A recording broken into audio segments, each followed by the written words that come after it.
Good morning. So we're going to talk about X's, these guys, and diamonds, which are basically the same thing, but like helical. They're diamonds because they kind of make a diamond. And the other ones, hopefully, this is self-evident. All right. So I did that like drill series, that one. So you can use those to get into the tilted atoms. And that'll put you here, valley mode, or here, mountain mode. So those are the two different ones, forward and reverse of each. So let's just start forward, valley mode, like this. The X is the most intuitive one, I think, because you're spinning in the plane. Well, you're moving your hand in the plane that the boy is spinning in. So you can do an extension, well, a linear extension, like that. Or you can add beats. So it's like a little squished down anti-spin, like that. Or you could do a cap pointing out, or a cap pointing in. This one's a little awkward, but it's doable. So all of those ways of moving in the plane that the orbit is spinning in will get you to move, from here, there, and there. And practice both of those, both hands. And ideally, if we're just drilling stuff like this, extension, cap, and then that weird inside cap thing. Drill the other way too, because there's the other atom we use this other angle. So all those same drills.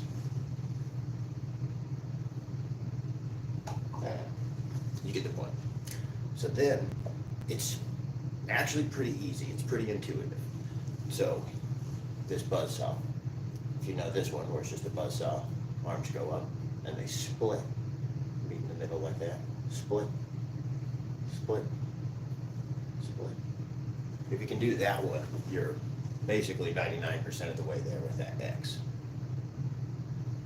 There's reverse, so you want to practice both of those. When I'm doing that forward like this, you can kind of see how I just change the plane a little bit and keep it going until I'm in perpendicular planes. From the side, it looks pretty similar to that. They look like ovals because they're angled, and there's that obvious forward, back motion, which is cool to me. So we had that one, and then we also have this one. So now we're in mountain mode. It's going to be the same thing, this guy, but tilting the bottom out this time, right? So we'll go.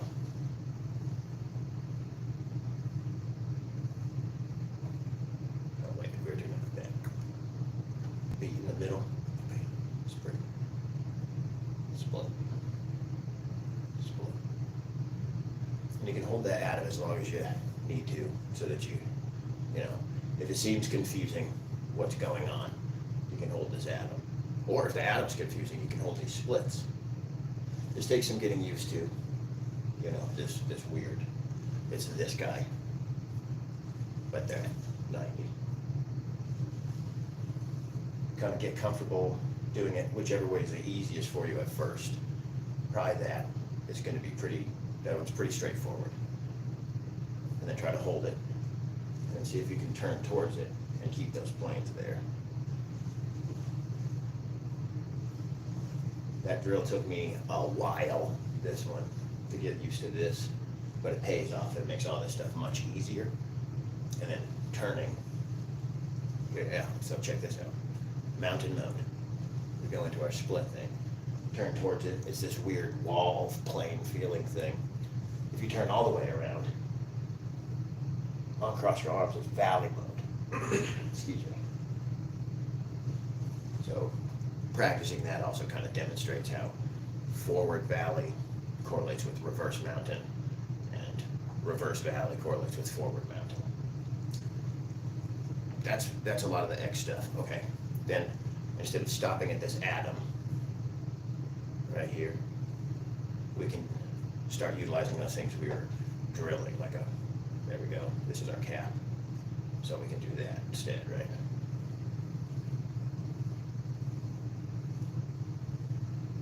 That's this from the side. Looks pretty weird. And there's the other one we were doing, this out and in.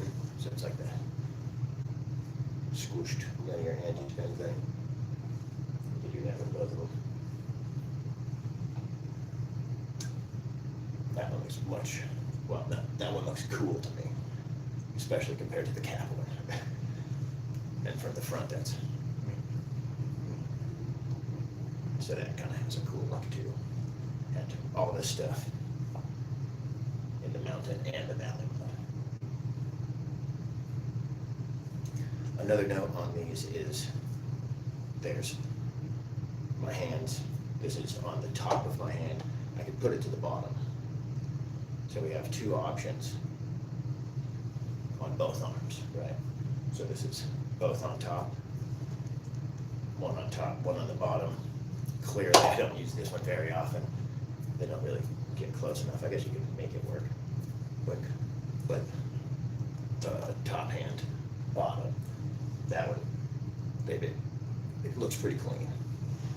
That one looks pretty clean. That one looks pretty clean. That one, I could probably work out, but I haven't. But that's just something to keep in mind. There are other options if you want to take the time to drill them. And the same thing with these guys. In mountain mode, going under the arm on the bottom is much easier.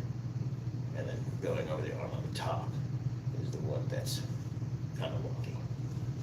But if you're interested in that shit, I recommend you drill it and see what you come up with, and then make videos so I can see what you come up with.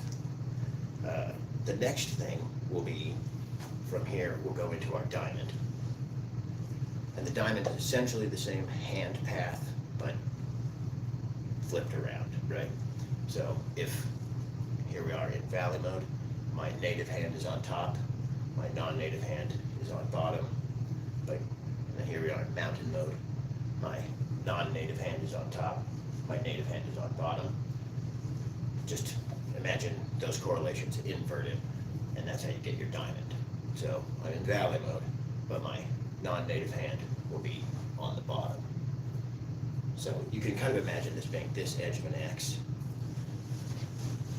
If this is one side of the X, this is the other side of the X. But we're just going to move over. So now we have a diamond like this. And I think of it as a diamond pretty specifically because of this move. There's one edge here, and then you switch which hand's on top, and you have the other edge here. If you move your hands left and right just a little bit while you do that, then you get this diamond. You kind of see that diamond kind of. So you can make that big. Okay, yeah, so here's this. You can look from the side, it's essentially the same thing that we were drilling before, just they're tilted the other way. So remember this thing that we were doing, boom, boom, boom, boom, and how we were bending it out to get that X. Now you bend it, but you move your hands helically along that same hand path. So when it's on this side of me, it's easiest if the hand, if the poi is, on that side of my hand. And when it comes here, you want the point to be on this side of the hand. You can add as many beats as you want to make this like helix. And do the same thing on this side. Get used to doing that. And so we're just going to be timing it so it's something like that. And we'll get this diamond shape when we do it with both hands.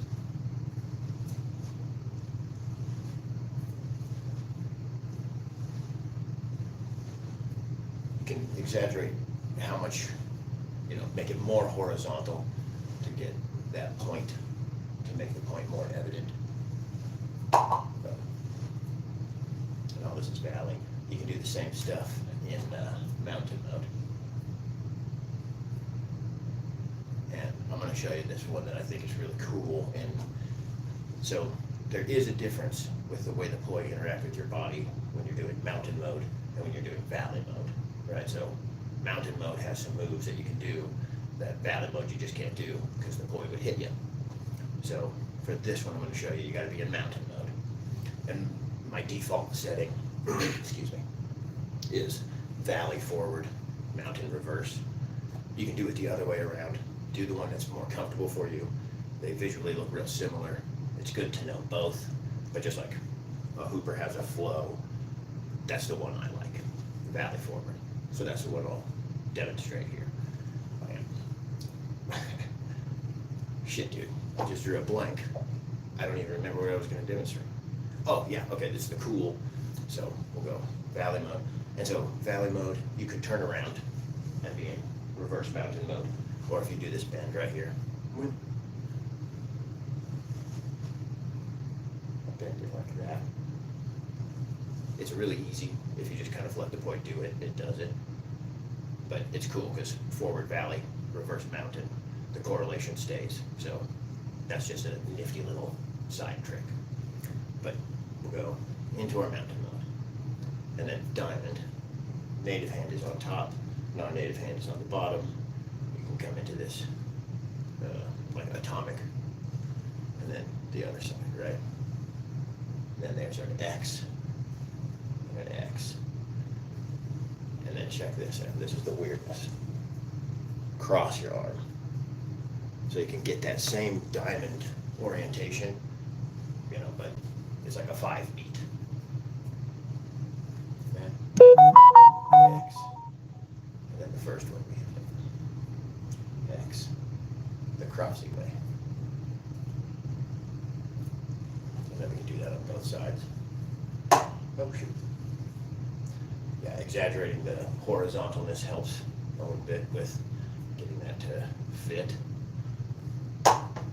So once you got that, well, it's crossed here. You just kind of, it almost feels like a crosser. Yeah, it does feel like a crosser. Imagine you're facing this way and you're just, you're doing a crosser, but it's facing upward. That's not very helpful, is it? Okay, well, diamond here, non-native hand on the bottom, move to your X. Now you're going to move your non-native hand to the bottom again, but it's going to go here into your armpit, well, elbow pit, so that it can, and this one's going to use the length of your forearm to go back up. So it'll be like here, this will be your X, and this is your diamond again. When you're here, you just do the crosser thing. And see how I've started over, up, armpit. And then you just flop that whole thing over, up, elbow pit. Flop, up, elbow pit. So then, here's the pattern for you.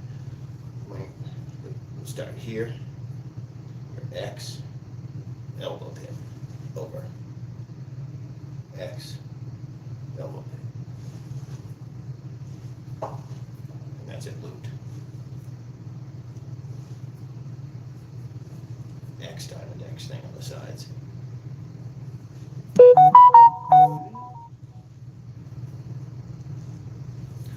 So there you go. I mean, that's essentially all your versions of this move, or this move, or this move, done in the two atomic orientations with either a helical kind of motion with that hand path or that linear motion. So that's a lot of stuff to mess with. There's a lot of things that you can play with, and I hope that that was clear, and I hope that you have fun practicing that stuff. Adios.